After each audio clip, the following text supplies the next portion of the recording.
Ah, ça commence ça. Bonjour à tous, bonjour à toutes. Écoutez, c'est tout nouveau pour moi. Enfin, c'est toujours quelque chose de nouveau. Je vais m'auto-interviewer. Et oui, je n'ai pas de journaliste à ma disposition. Donc, je m'autorise en fait à m'interviewer. Je trouve que ça peut être un exercice super intéressant. Mais je ne regarde pas du bon endroit. On va regarder là. Et on m'a dit que j'enlève les lunettes. Sinon, on va voir les petits cercles dedans. Auto-interview de Corinne Legaudin. Clap première. Qui je suis? Eh bien, écoutez, je m'appelle Corinne Legaudin, je suis coach professionnel spécialisée en sexothérapie et j'exerce depuis 1 an. Ben oui, ça fait 1 an que j'exerce. Et j'ai ouvert mon cabinet au mois de septembre. Oui, ce que vous voyez là, c'est mon cabinet. Et je suis tellement fière, c'est une réussite personnelle en tout cas pour moi dans un premier temps.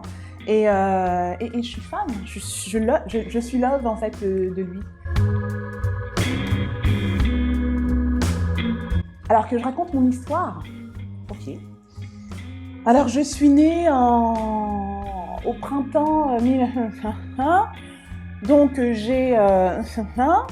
vous n'avez pas compris? Je viens de vous donner mon âge et l'année de ma naissance. Mais je ne vais pas le dire parce qu'à chaque fois on me dit que je suis bien trop jeune par rapport à l'âge que j'ai, que l'on me donne. Donc, je suis née à Fort-de-France, en Martinique. J'ai grandi là-bas pendant 4 ans de ma vie. Et ensuite, j'ai rejoint mes parents en métropole parce qu'ils sont partis pour trouver du travail. Nous sommes allés vivre à Orléans, dans le 45, pendant une bonne partie de ma vie, au moins jusqu'à mes 22 ans. Parce qu'ensuite, je suis rentrée dans la Marine nationale où j'ai fait carrière pendant... si je vous donne... Vous allez savoir mon âge. Pendant 20 ans. Calculez. Ah voilà, tout dévoilé, bon, c'est pas grave. Et je me suis arrêtée à un moment donné parce que je n'étais plus en phase avec cette façon de faire, d'être, de travailler. Et je me suis dit, bon, il est temps de changer. Et qu'est-ce que je vais faire?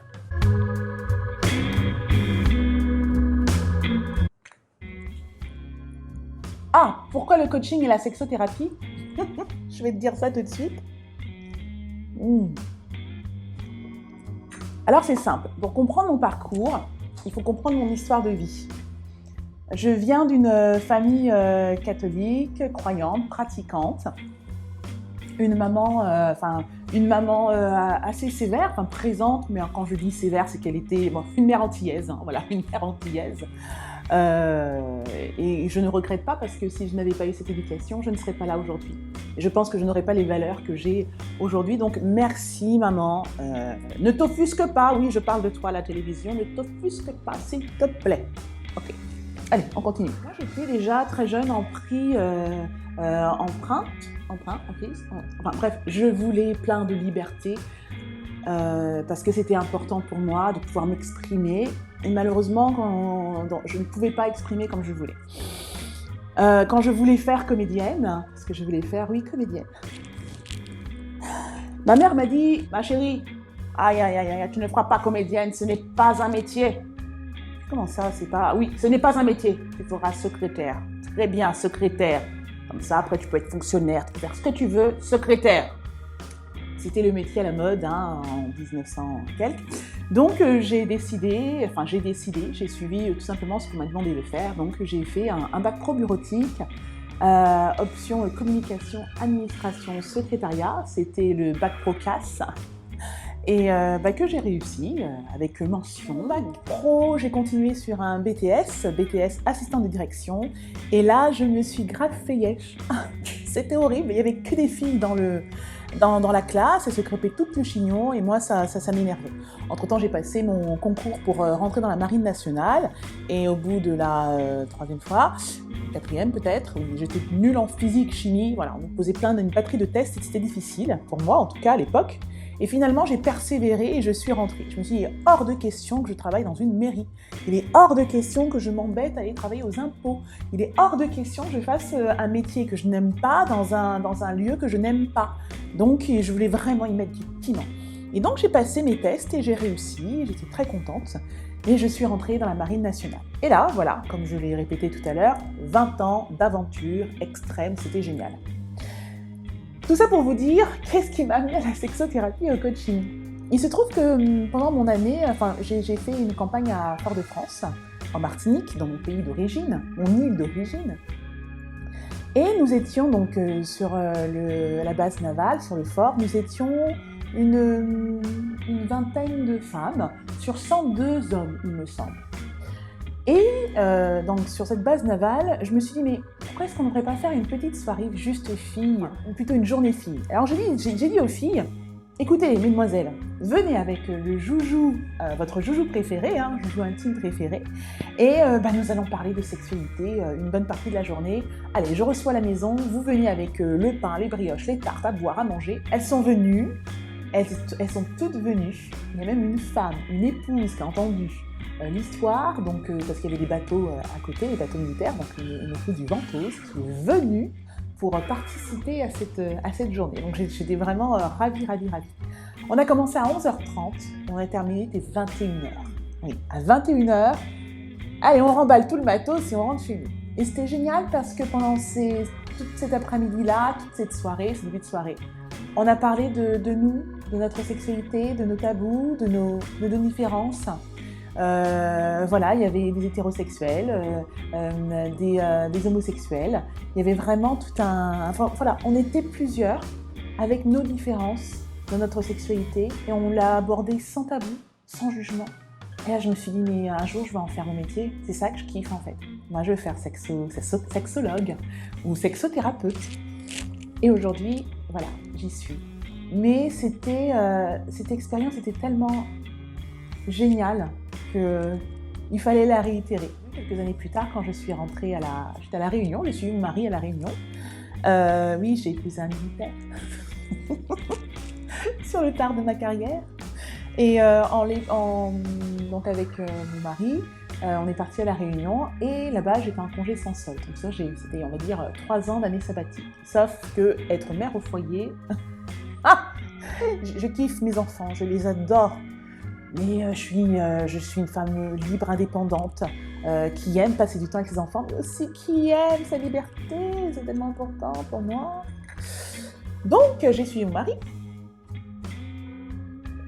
Et là-bas, dans la résidence dans laquelle on était, ça faisait un petit peu Desperate Housewife. Et je me suis dit, comment mettre un petit peu de piment dans ce quotidien qui n'est pas, en tout cas pour moi, qui était assez difficile, mon mari étant parti en mer. Une voisine a décidé d'organiser une soirée sex toys, donc elle fait venir une ambassadrice de chez Soft Paris. C'était génial. J'ai vu la nana arriver, Nadège, arriver et s'adresser à nous parler, en toute simplicité. À chaque fois, je dis toujours sans tabou, mais avec une certaine classe, des choses que l'on peut mettre en place pour améliorer notre quotidien, en tout cas notre quotidien sexuel, notre vie intime. Va-t-il pas là que j'ai kiffé, que je me suis dit, c'est simple, Corinne, tu pourrais en faire ton métier. Alors à peine a-t-elle commencé qu'elle a dit, voilà, sachez que je recrute, j'ai levé la main et j'ai dit, je veux en faire partie. Et voilà, 2 semaines plus tard, je faisais partie de l'aventure Soft Paris en devenant ambassadrice du bonheur.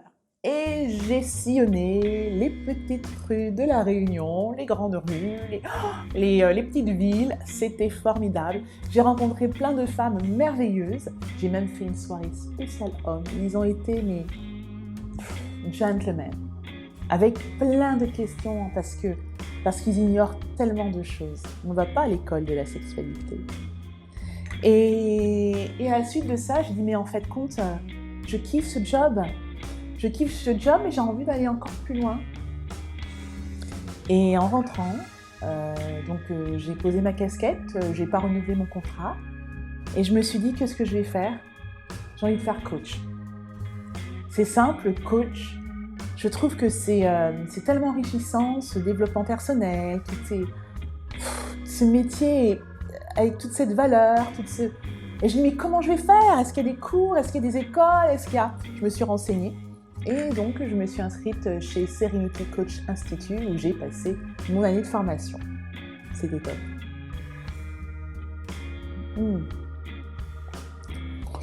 À la suite de ça, je savais déjà que j'avais déjà mon objectif en tête, c'était tu passes ton diplôme de coach.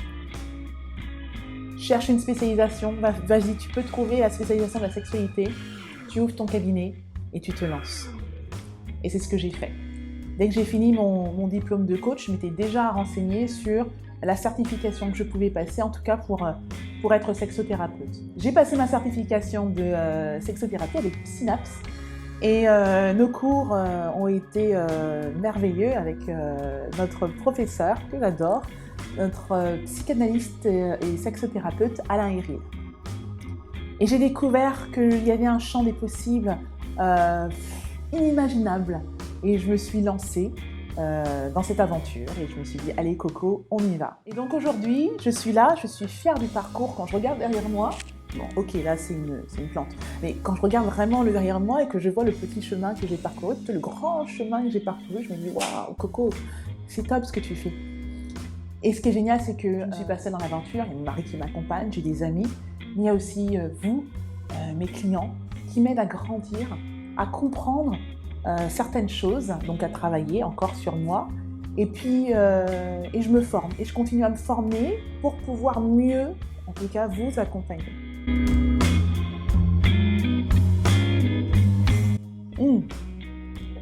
Qui vient me voir à la séance, le plus jeune, donc en matière de sexualité, parce que je reçois aussi en coaching, mais en tout cas la plus jeune à 18 ans, et le plus âgé à 72 ans. Voilà. Je reçois autant les couples, les célibataires. 70% de ma clientèle est masculine. Les problèmes sont à peu près toujours les mêmes, même s'ils sont vécus différemment. Donc des soucis d'impuissance, d'érection, d'éjaculation, et aussi de confiance en soi, d'addiction à la pornographie. Voilà, c'est vraiment les thèmes qui reviennent pour la jante masculine. Mais pour la jante féminine, ce serait plutôt la libido. Voilà, elle est au cœur du sujet à chaque fois, c'est « je l'ai perdu, je suis perdue ». Qu'est-ce que je dois faire? J'aime mon partenaire, mais je ne peux pas, j'ai pas envie de lui faire l'amour, je n'arrive pas, ou je n'ai pas ce désir d'aller vers lui. Et donc, voilà, on parle de tout ça. Donc voilà, les personnes qui viennent me voir. Et puis j'ai aussi ces jeunes, beaucoup de jeunes, que ce soit filles, garçons. Là, la proportion, elle est égale. C'est, on vient de débuter notre vie sexuelle, mais je suis perdue, je ne sais pas, on ne comprend pas. Et quand je leur pose la question, mais est-ce qu'au lycée, on vous dispense des cours, qui n'est pas de sexualité, mais des cours, oui, en rapport avec l'épanouissement intime, l'épanouissement sexuel? On dit, ben non, juste, on n'en parle jamais.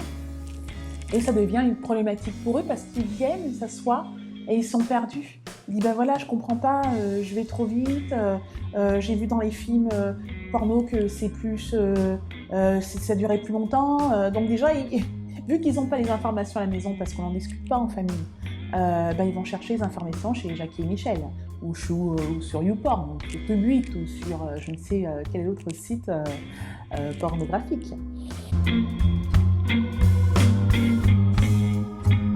Comment se passe une séance? Une séance se passe toujours très bien, c'est simple. On réserve en fait sur mon site internet ou via ma page Google My Business, donc toutes les informations sont notées juste là, voilà. Et en allant sur cette page, vous réservez, vous tombez sur un lien qui tombe sur la page Médoucine, et là vous réservez. Et là c'est le premier pas. La séance elle commence dès lors que vous faites le premier pas, qui est de décider de consulter. Une fois que vous avez décidé de consulter, hop, vous cherchez. La séance elle commence maintenant en fait. Une fois que vous avez trouvé la personne qu'il vous faut, donc là en l'occurrence moi, vous réservez. Donc il y a un deuxième pas qui est de j'avance, j'ai pris conscience que j'avais une difficulté ou que j'ai envie de parler de certaines choses, et là je fais le deuxième pas qui est je réserve. Et le troisième pas, et non pas des moindres, qui est très important, c'est tout simplement venir à mon cabinet. Et dès lors que vous avez traversé la porte et que vous êtes assis sur ce canapé, alors là dites-vous que vous avez fait le plus gros des travaux. Bien ensuite, moi ce que je fais c'est que je vous mets à l'aise, je vous offre un petit café, de l'eau, un petit jus, voilà, on est comme à la maison. On s'installe, je demande toujours la permission à savoir si je peux vous tutoyer, donc on se tutoie. Ça enlève toutes les barrières, Et puis, je fais en sorte de vous mettre à l'aise. Je vous dis comment la séance va se passer, comment elle va se dérouler. Je vous pose quelques questions pour juste connaître votre histoire au début. Je fais l'anamnèse. Et ensuite, là, vous me racontez. Et c'est génial. C'est génial parce que à chaque fois, c'est une découverte. Une découverte de vous, une découverte de moi. Ce qui est top, en tout cas pour moi, c'est que j'arrive à faire taire ces voix et je n'ai pas ce jugement qui est de « Ah ouais, ah là là, monsieur est libertin. Madame est infidèle. Ouh là là là là là là. » Non, pas du tout. Vous avez un vécu, vous avez une expérience, vous avez envie de la raconter parce que vous avez besoin de comprendre ce qui se passe. Et moi, je le fais en toute simplicité, je vous écoute. J'apporte pas de jugement. Voilà comment se passe la séance. Et ensuite, on développe. Mais si vous voulez en savoir plus, il faut venir me voir. Et même si vous n'avez pas de difficultés sexuelles, parce qu'effectivement, il y a une personne qui est venue me voir, qui n'avait pas du tout de difficultés sexuelles, elle voulait juste avoir cet espace de parole pour pouvoir se libérer et parler de sa sexualité, parce que cette personne ne pouvait pas en parler ni à sa femme, ni à ses amis, ni à ses personnes. Elle dit, c'est simple, j'ai envie d'en parler. Avec qui ? Avec un sexothérapeute, ou une sexothérapeute. En l'occurrence, c'était moi. Et j'ai kiffé, parce qu'il n'y avait pas de problématique, vraiment, c'était comprendre son cheminement, et j'ai trouvé ça génial. Donc voilà, c'était un échange. C'est un exemple de séance que j'ai pu avoir. Donc on ne vient pas me voir que parce qu'on a des problèmes. Je me rate.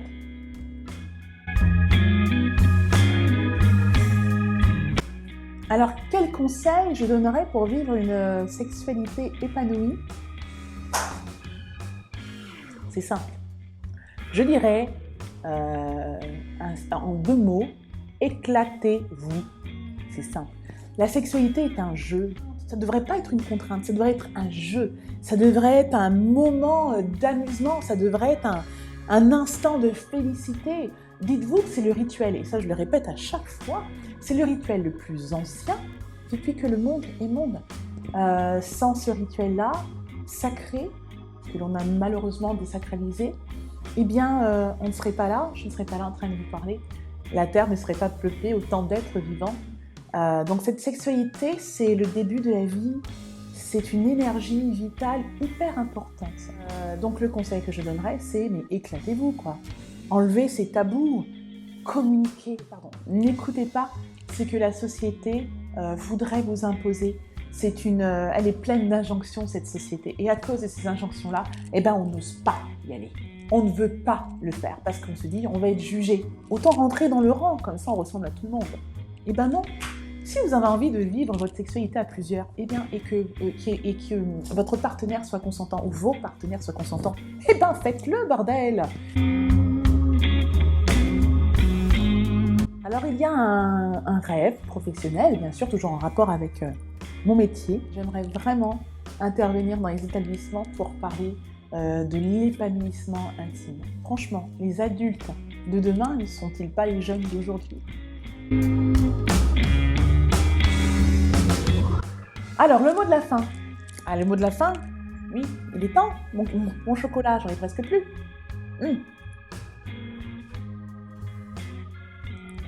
C'est simple, je vais le redire.